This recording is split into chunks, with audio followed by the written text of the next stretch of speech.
Cebu City dismissed Mayor Michael Rama misung sa Cebu City Hall. Kini human na insulto dihang gipadad-an og demand letter nga ipauli na sa city government ang government vehicle nga nagpabilin sa poder ni Rama. Gihatagan siya og 24 oras sukad kagahapon sa pag-uli sa sakyanan nga gi-issue alang sa city mayor.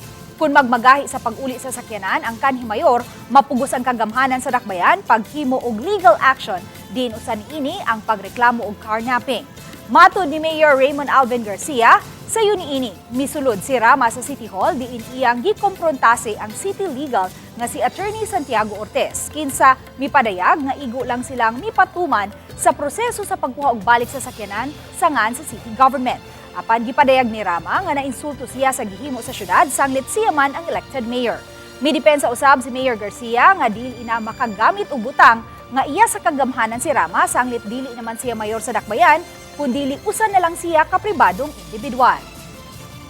Ang mga pangutanagot, they have to answer it before they're going to